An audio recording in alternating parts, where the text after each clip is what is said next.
June 1945, a military train cut through the endless plains of Texas, its wheels grinding against the rails like a countdown to oblivion. Inside the third car from the back, 30 Japanese women sat in near darkness. Most of them were nurses.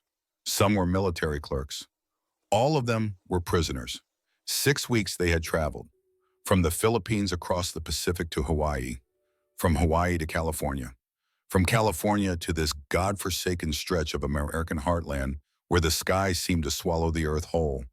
Nobody told them where they were going. Nobody told them if they would live or die. The air inside the train car was thick with the smell of sweat and fear and hot metal. Sunlight pierced through gaps in the wooden slats, cutting the darkness into thin golden ribbons. Dust particles floated in those ribbons like tiny spirits lost between worlds.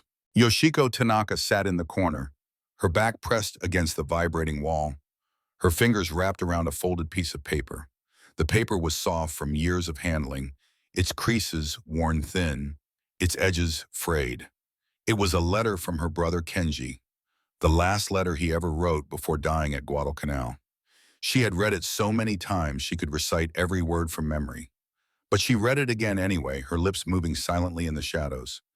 Dear little sister, if you ever find yourself in the hands of the enemy, remember what Father taught us. Dignity does not live in the body. It lives in the soul that never surrenders. Stay strong, stay true, and never forget who you are.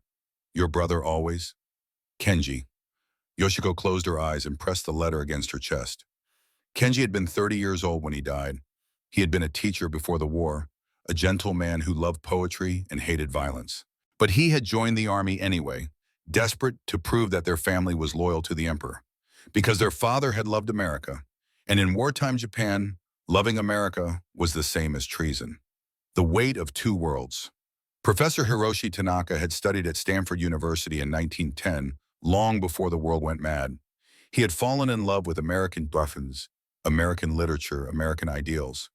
He brought back suitcases full of English books and phonograph records, filling their Tokyo home with the sounds of Louis Armstrong and the words of Walt Whitman. When Yoshiko was a little girl, her father would sit her on his knee and tell her stories about California, about the golden hills and the blue ocean and the people who smiled at strangers on the street, about a country where anyone could become anything, regardless of their birth or their name. He taught her English in secret, whispering the words like prayers in the garden so the neighbors would not hear. He told her that one day, when the world became peaceful again, she would visit America and see its wonders for herself. But the world did not become peaceful. Instead, it caught fire. When war broke out between Japan and America, Professor Tanaka became a marked man. His colleagues accused him of being a Western sympathizer. His students stopped attending his lectures. Old friends crossed the street to avoid him. The military police visited their home twice, asking questions that had no right answers. Hiroshi Tanaka died in 1943, officially from pneumonia. But Yoshiko knew the truth. His heart had broken long before his lungs gave out. He died of shame and sorrow, of watching his beloved country turn into something he could not recognize. Kenji had tried to save the family honor by enlisting. He thought that dying for the emperor would prove their loyalty, would wash away the stain of their father's American affections. He was wrong. The man who hated Captain Robert Hayes walked through the line of soldiers like a king inspecting his subjects. He was 42 years old, with a face that looked like it had been carved from granite, all sharp angles and hard lines. His eyes were the color of winter ice, cold and unforgiving, and they swept over the group of Japanese women with undisguised contempt. Yoshiko felt those eyes pause on her for just a moment. Something flickered in their depths. Recognition of a fellow survivor, perhaps. Or maybe just the predatory interest of a man who had found new prey. Hayes stopped a few feet away from the prisoners and clasped his hands behind his back. When he spoke, his voice carried the weight of absolute authority. "Welcome to Fort Sam Houston." The words were neutral, even polite, but the tone beneath them was anything but. This was a man who had learned to follow the rules while hating every word of them. The photograph showed two young men in military uniforms. Their arms were around each other's shoulders, grinning at the camera with the invincible confidence of youth. One of them was Robert Hayes, 20 years younger, before the war had carved the softness from his face. The other was his brother James. James had been 23 when he died. He had been married for only 3 months. His wife was pregnant with a child he would never meet. The Japanese had killed him at Bataan. Not in battle, not with honor, but on a death march that had no military purpose whatsoever. They had beaten him, starved him, and left him to die in a ditch by the side of the road. Robert Hayes had spent 3 years dreaming of revenge. He had requested transfer after transfer, until finally, mercifully, he had been assigned to a camp holding Japanese prisoners. He had told himself it was justice. He had told himself James would have wanted this. They sat on the beds, on the floor, leaning against the walls, none of them willing or able to sleep. The conversation never stopped, a constant low hum of fear and speculation. Haruko Yamamoto, a 45-year-old widow whose husband had died at Iwo Jima, stood at the center of the room like a general addressing her troops. Her face was rigid with determination, her voice sharp as broken glass. "We cannot allow this," she said. "We cannot let them humiliate us.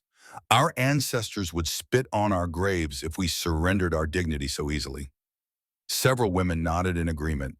The oldest among them, a former hospital administrator named Sachiko, spoke up. "What would you have us do, Yamamoto-san? Refuse? They have guns. We have nothing." Haruko's eyes flashed. "We have our honor. Death is preferable to shame. Our husbands and brothers died rather than surrender. Are we lesser than them?" The room fell silent. It was the question none of them wanted to answer because they all knew the truth. The men had died by the thousands, by the hundreds of thousands, throwing themselves against American bullets and bombs in the name of the emperor. And what had it accomplished? Nothing. The war was lost. Everyone knew it, even if no one was allowed to say it. Fumiko sat beside Yoshiko, her face pale and tear-streaked. She leaned close and whispered, "Yoshiko-san, what should we do? I do not want to die, but I do not want to be violated either." Yoshiko looked at the young woman and felt something twist in her chest. Fumiko was the same age Kenji had been when he enlisted, the same innocent hope in her eyes, the same desperate desire to do the right thing in a world where right and wrong had lost all meaning. "We will see what tomorrow brings," Yoshiko said quietly. "Perhaps it will not be as terrible as we fear." She did not believe her own words. But she said them anyway because sometimes hope is the only gift we can offer each other. Later, when the lamp had been extinguished and the other women had finally succumbed to exhausted sleep, Yoshiko lay awake in the darkness, listening to the sounds of Texas beyond the thin walls. Crickets chirped in rhythms she did not recognize. The wind whispered through gaps in the wooden planks. Somewhere far away, a coyote howled at the moon. It was so different from Japan, so vast and empty and strange. Her father had loved this country. He had believed in its promise of freedom and equality and human dignity. He had taught her to see Americans as people, not as demons. But her father was dead, and tomorrow she would find out which of them had been right. She pulled Kenji's letter from beneath her pillow and held it against her heart. The paper was warm from her body heat, soft as old skin. She thought about her brother dying on that distant beach, 10,000 miles from home. He turned and walked away without waiting for the translation. The women began to tremble. Haruko Yamamoto moved through the group, whispering fiercely, "Remember what I said, death before dishonor. If they try to touch you, bite your tongue. You can bleed to death before they have their way with you." Yoshiko watched the older woman with growing unease. This was madness. Haruko was going to get them all killed, not in noble sacrifice, but in pointless resistance against an enemy who had already won. But what was the alternative? To simply obey? To stand naked before foreign men and pretend it did not matter? There had to be another way. There had to be something between death and complete submission. Yoshiko just could not see what it was. The 15 minutes passed like 15 seconds. Suddenly, guards were gesturing, and the first group of 5 women was being led away toward a large tent at the edge of the compound. "You have been traveling for many weeks, through jungles, through ships, through trains. This is very hard on the body. Many of you have wounds you do not know about, infections, diseases, tropical fungus that attacks the legs and feet." She paused, making sure they understood. "This is why we must examine your legs, not for shame, not for punishment, for medicine, to help you heal." Fumiko spoke up, her voice trembling. They told us we must remove our clothing. Before men. Helen shook her head firmly. No men. Only me. Only other nurses. This is a medical examination. Nothing more. She stood and gestured toward a curtained area at the back of the tent. You will lift your skirts above the knee. I will look at your legs. If there are wounds, I will treat them. If there are infections, I will give you medicine. Then you will return to your barracks. She looked at each woman in turn, her eyes steady and sincere. You are prisoners of war, but you are also human beings. You must have been in pain for weeks, she said quietly. Why did no one treat this? Yoshiko found herself answering honestly, almost without thinking. There was no medicine. Medicine was for the soldiers. For the men, women were expected to endure. Helen looked up at her, and something passed between them. Understanding, perhaps, or recognition. Here, she said, you will not have to endure alone. I will treat this. You will heal. She applied ointment to the wounds with gentle, practiced hands. The medicine stung at first, then cooled, bringing relief Yoshiko had not felt in months. She watched the American woman work and felt tears prick at the corners of her eyes. This was the first time since her mother's death that anyone had touched her with kindness. And this woman was supposed to be her enemy. When the examination was finished, Helen helped Yoshiko to her feet. Their eyes met once more. You will be all right, the American said. You are stronger than you know. They sizzled on wide metal trays, their edges curling, their fat rendering into pools of golden grease. The smell was incredible. It was the smell of Sunday mornings back home in Ohio. The smell of his mother's kitchen before everything went wrong. Sergeant Patterson, the head cook, noticed Thomas gaping. Close your mouth, Private. You will catch flies. Thomas snapped to attention. Sorry, Sergeant. I just did not expect to see bacon. Patterson shrugged. Geneva Convention says we have to feed them the same as our own troops. That means protein. That means bacon and eggs and whatever else we got in the stores. He gestured toward a stack of metal trays. Start loading those up. Bread on the left, eggs in the middle, bacon on the right. 2 strips per prisoner.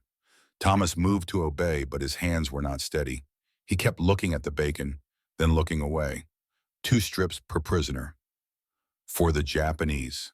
For the people who had crippled his father. The female prisoners were gathering in the yard outside their barracks, preparing for the morning meal.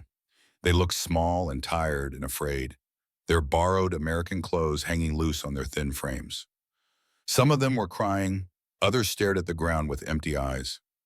One of them caught his attention. She was young, maybe 23 or 24.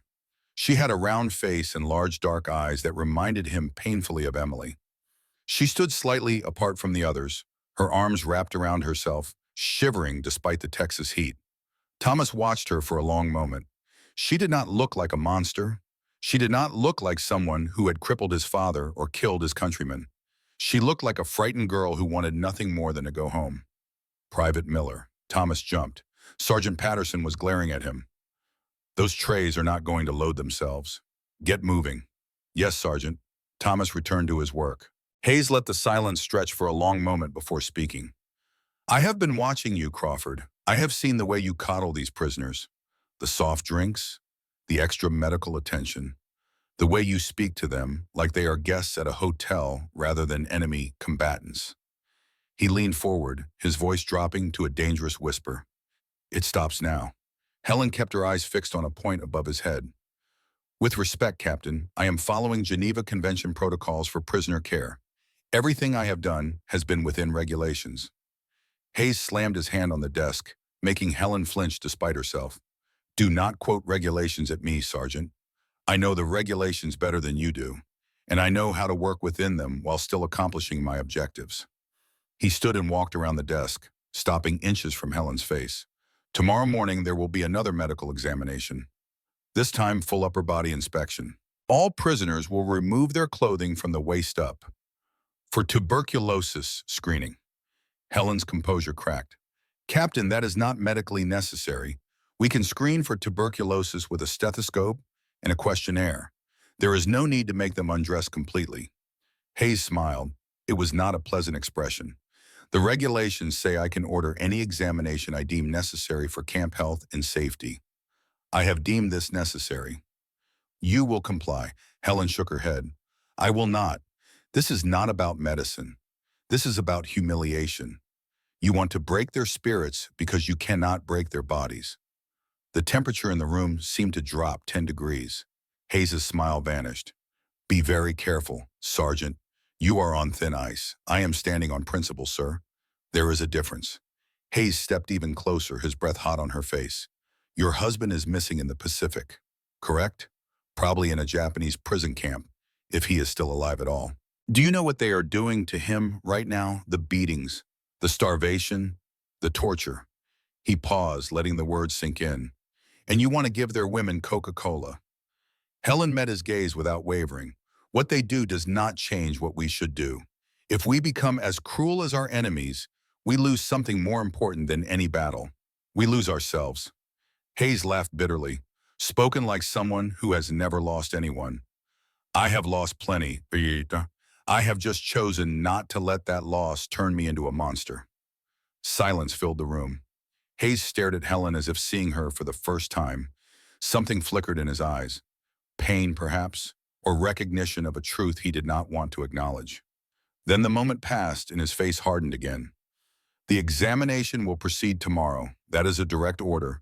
You will comply or face court-martial. Helen stood at attention. Then I will face court-martial, sir, because I will not participate in the degradation of helpless women for your personal satisfaction.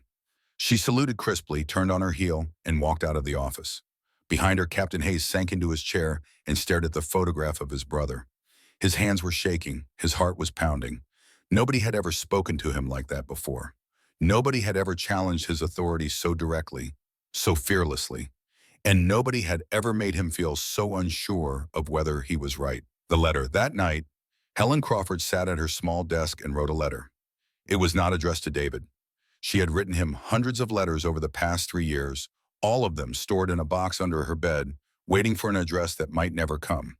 This letter was addressed to the Inspector General of the United States Army. She wrote carefully, choosing each word with precision. She described Captain Hayes and his vendetta against the Japanese prisoners. What are you doing? Helen froze. She could lie. She could claim she had permission. She could try to talk her way out of this. But she looked at Thomas Miller, really looked at him, and saw something she had not expected. She saw doubt. She saw a young man who had been taught to hate, but was no longer sure he believed what he had been taught. She saw someone standing at a crossroads trying to decide which path to take. So she told him the truth. There is a girl dying in the barracks, malaria. Without this medicine, she will be dead by morning. Captain Hayes has locked the supplies to punish me for defying him. Thomas stared at her. You are stealing from the army. I am saving a life. She is the enemy. Helen shook her head. She is 24 years old. She has never fired a weapon. She is a clerk who got caught up in a war she did not start and does not understand. And right now she is burning with fever and calling for her mother. She stepped closer to Thomas. People who risked everything to do what was right. People who saw past the labels of enemy and prisoner and foreigner to recognize the simple truth that underneath it all, they were just people, frightened, hurting people who needed help. And sometimes help came from the most unexpected places. Thank you, Yoshiko whispered, for everything. Helen reached out and took her hand. You are welcome, she said. Now let us focus on keeping Fumiko alive until morning. They sat together through the long night, watching over the sleeping girl, two women from opposite sides of the world united by a simple act of mercy. And neither of them knew that by morning, everything would change again. Because the Army had received Helen's letter, and Major William Cross was already on his way. The arrival. The Jeep appeared on the horizon at exactly 7:30 in the morning, trailing a plume of dust that rose into the Texas sky like a signal flare. The examination is canceled, effective immediately. You will not subject these prisoners to unnecessary humiliation while I am conducting my investigation. Hayes opened his mouth to protest, but Cross cut him off. That was not a request, Captain. That was an order. Do you understand? For a long moment, Hayes did not respond. His face had turned the color of old brick. His hands trembled at his sides. Everything he had planned, everything he had hoped to accomplish, was crumbling before his eyes. Yes, sir, he finally managed. I understand. Good. Cross turned and walked toward the female barracks without another word. Hayes watched him go, hatred burning in his chest like acid. But beneath the hatred, something else stirred. Something that felt almost like relief. The women who waited, the prisoners had been lined up since dawn, prepared for the examination that Hayes had promised would break their spirits. They stood in silent rows, their faces pale, their hands clasped in front of them like penitents awaiting judgment. Yoshiko stood near the front, her heart pounding against her ribs. She had not slept since Helen Crawford saved Fumiko's life. She had spent the night thinking about everything that had happened, everything she had learned, everything she still did not understand. Beside her, Fumiko swayed slightly on her feet. The quinine had broken her fever, but she was still weak, still fragile. She should have been in bed. But Hayes had ordered all prisoners to attend the examination. No exceptions. Haruko Yamamoto stood at the end of the line, her face set in grim determination. She had prepared her followers for resistance. She had told them to refuse, to fight, to die if necessary rather than submit to the enemy's degradation. But none of that would be necessary now. Major Cross approached the gathered women with Helen Crawford at his side. But I do not think he meant for me to hate them so much that I would let an innocent girl die. Cross nodded slowly. Thank you for your honesty, Private. You are dismissed. Thomas saluted and left, still uncertain whether he had just ended his military career or begun a new chapter of his life. On the final day of the investigation, Major Cross called a formal hearing. Captain Hayes was required to attend. So was Helen Crawford. So was Yoshiko Tanaka. The hearing room was small and hot, packed with officers and observers.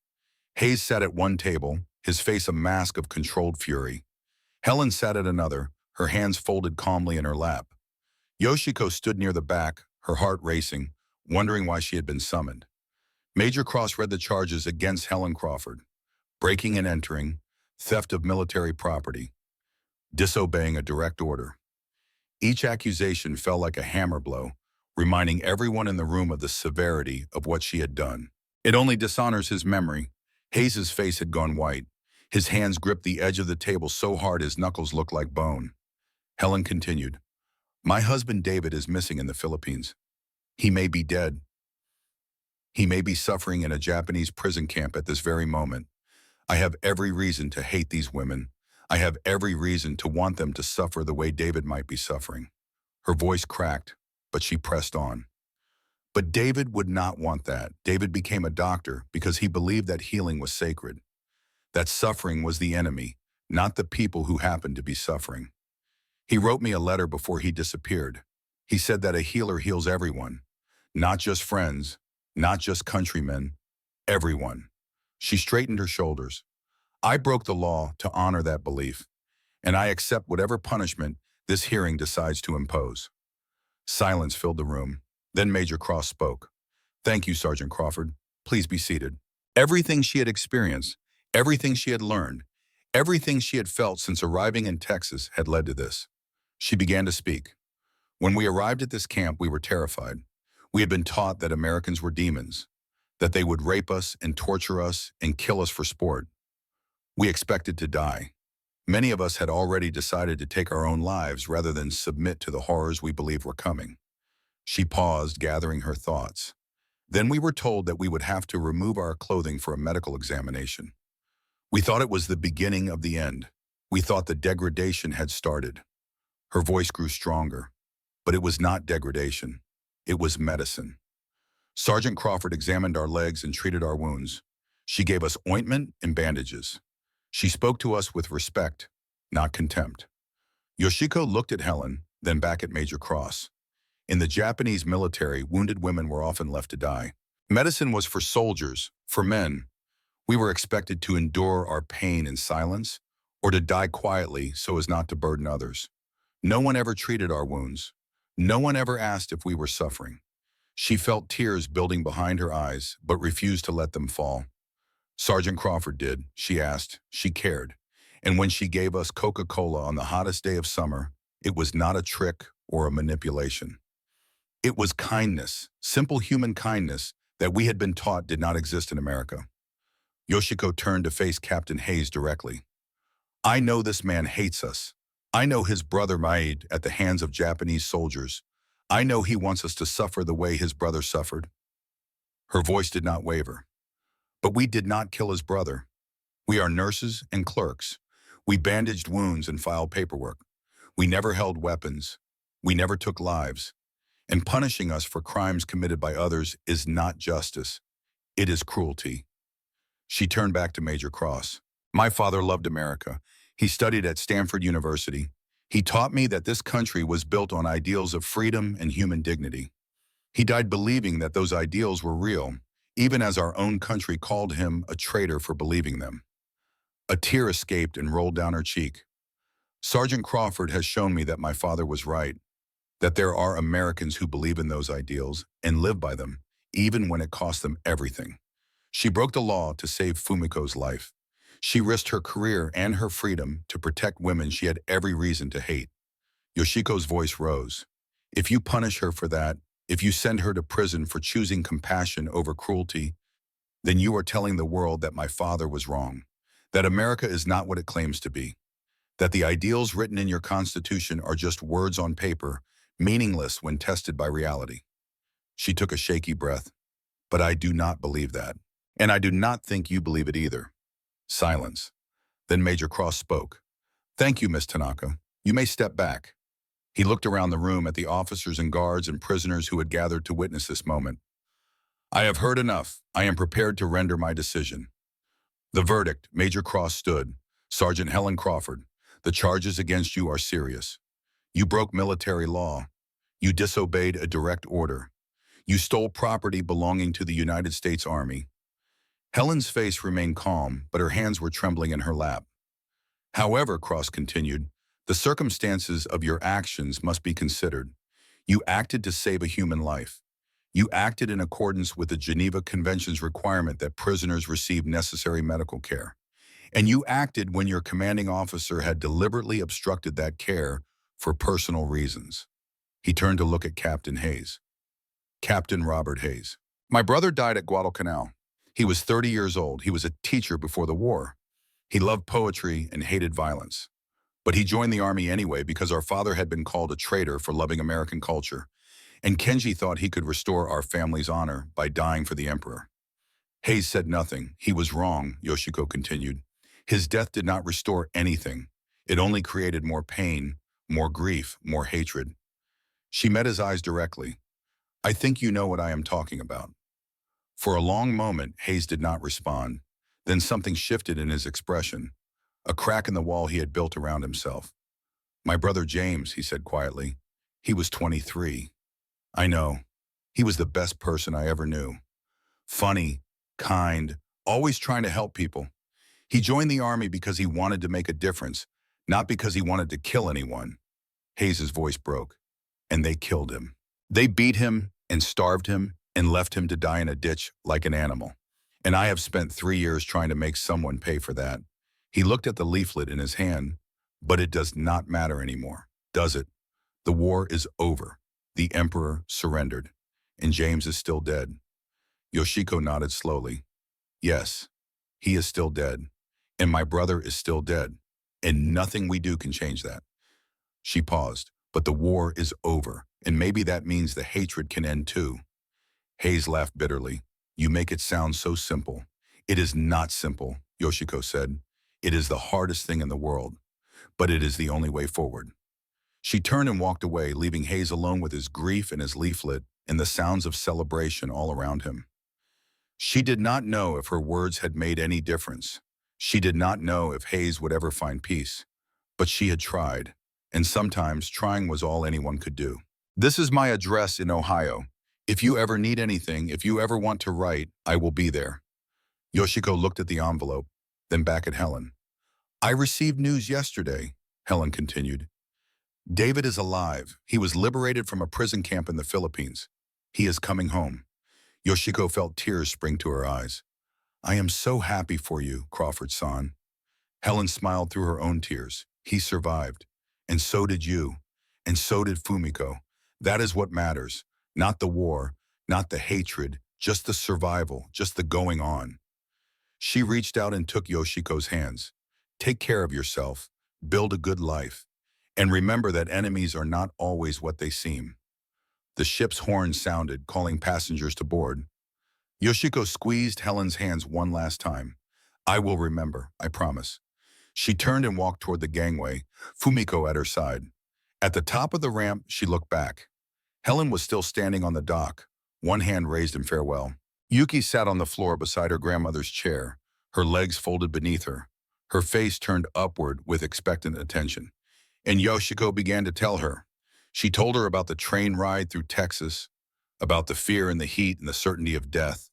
She told her about Captain Hayes and his hatred, about Helen Crawford and her kindness, about a bottle of Coca-Cola that had tasted like everything her father had ever promised about America.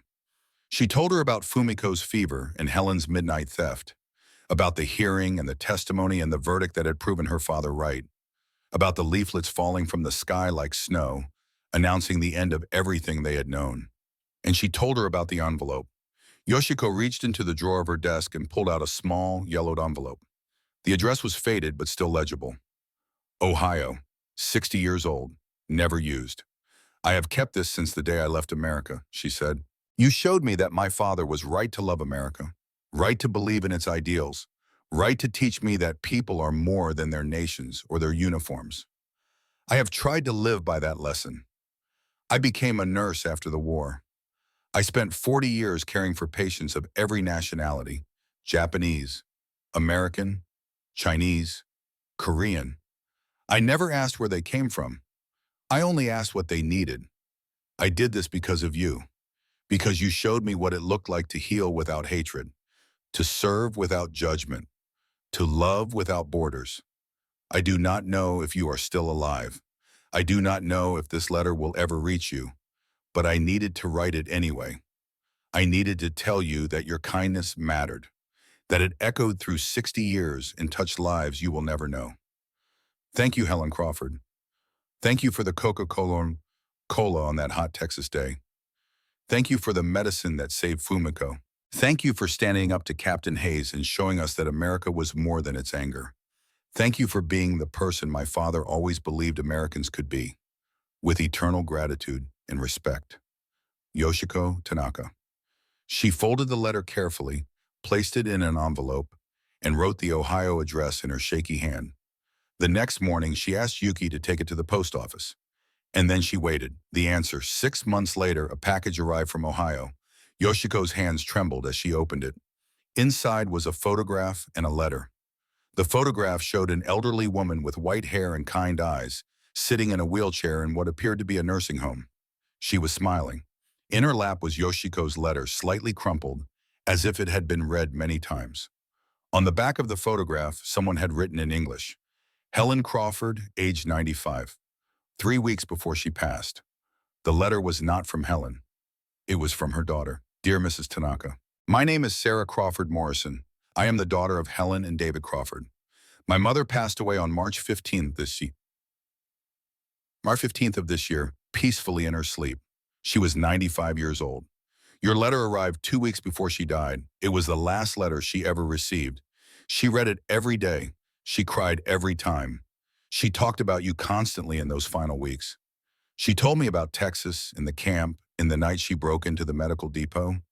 She told me about your testimony and how it had saved her career. She told me about the dock in San Francisco and the envelope she gave you. She never knew if you had kept it. She never knew if you remembered her.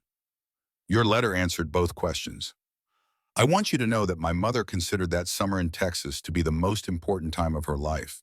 Not because of the danger or the drama, but because of what she learned about herself, about what she was capable of, about what it meant to truly live by her principles. She should have written decades ago when they both were young enough to meet again, to embrace, to sit together and remember. But she had written. In the end, she had written, and Helen had read the words. And Helen had died knowing that her kindness had mattered. That was something. That was everything. The lesson Yoshiko lived for 5 more years after receiving that package. She spent those years telling her story. To Yuki, to Yuki's friends, to anyone who would listen.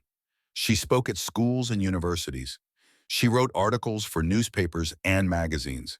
She became, In her final years, a voice for reconciliation, for understanding, for the simple truth that enemies are not always what they seem. She died on a spring morning in 2010, surrounded by her children and grandchildren. She was 93 years old. Her last words were in English. "Thank you, Helen. I am coming." Yuki inherited the photograph and the letters. She kept them in a special box, along with her grandmother's other treasures. The faded envelope from Ohio, a bottle cap from a 1945 Coca-Cola, a worn piece of paper with her great-uncle Kenji's final words. And she told the story too, to her own children when they came, to anyone who asked about the old photograph on her wall. The story of how 30 Japanese women learned that enemies could become healers, of how an American nurse risked everything to save a stranger, of how hatred could be transformed into understanding, one small act of kindness at a time. It was not a story about war. It was a story about what comes after, about the choice we all face when the fighting stops and we must decide who we want to become. Yoshiko Tanaka chose compassion. Helen Crawford chose courage. And together, across 60 years and 10,000 miles, they proved that her father had been right all along. America did taste sweet.